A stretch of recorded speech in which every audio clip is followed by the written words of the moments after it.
Please raise your right hand. Do you swear that the testimony that you are about to give shall be the truth, the whole truth, and nothing but the truth, so help you God?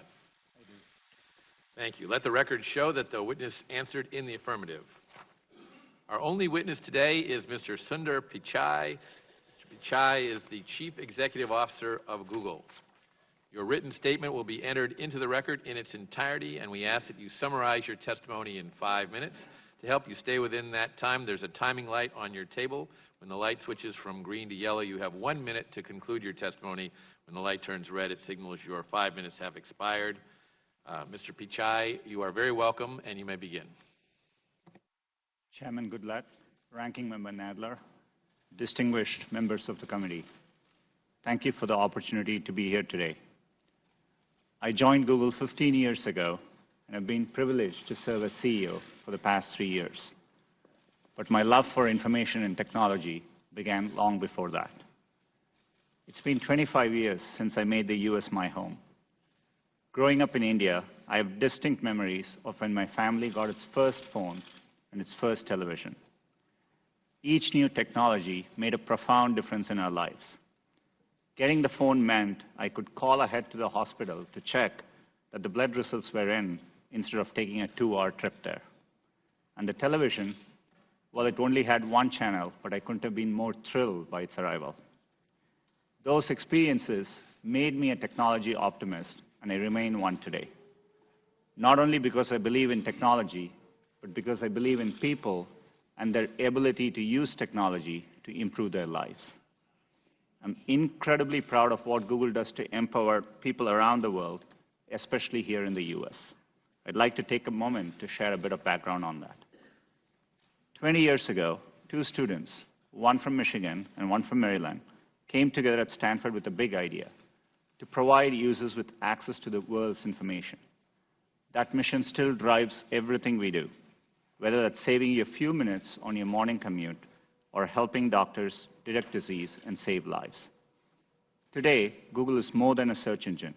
We are a global company that's committed to building products for everyone.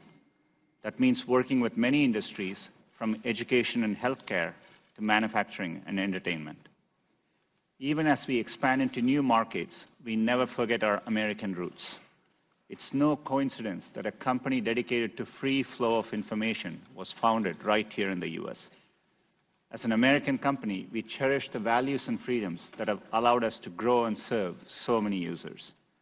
And I'm proud to say we do, and we will continue to work with the government to keep our country safe and secure.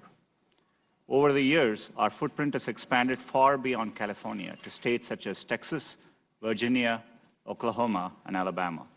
Today in the US, we are growing faster outside of the Bay Area than within it. I've had the great opportunity to travel across the country and see all the places that are powering our digital economy, from Clarksville to Pittsburgh to San Diego, where we recently launched a partnership with the USO to help veterans and military families. Along the way, I've met many people who depend on Google to learn new skills, find jobs, or new businesses. Over the past year, we have supported more than 1.5 million American businesses. And over the past 3 years, we have made direct contributions of $150 billion to the US economy, added more than 24,000 employees, and paid over $43 billion to our US partners across Search, YouTube, and Android. These investments strengthen our communities and support thousands of American jobs. They also allow us to provide great services to our users to help them through the day. It's an honor to play this role in people's lives. And it's one we know comes with great responsibility. Protecting the privacy and security of our users has long been an essential part of our mission.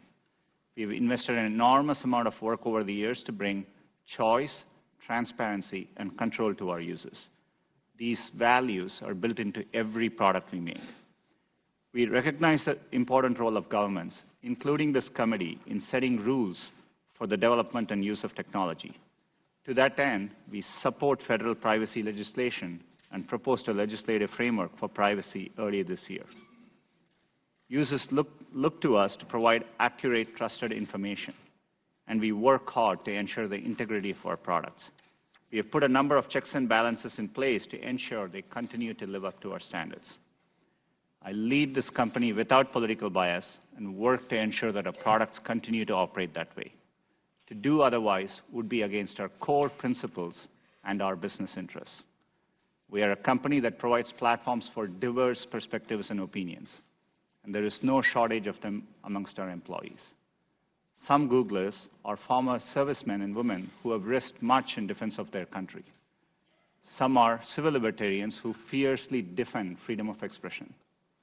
Some are parents who worry about the role technology plays in our households. Some, like me, are immigrants who are profoundly grateful to the freedoms and opportunities it offers. And some of us are many of these things. Let me close by saying that leading Google has been the greatest professional honor of my life. It's a challenging moment for our industry, but I'm privileged to be here. I greatly appreciate you letting me share the story of Google and our work to build products worthy of the trust users place in us. Thank you for the opportunity, and I look forward to answering your questions.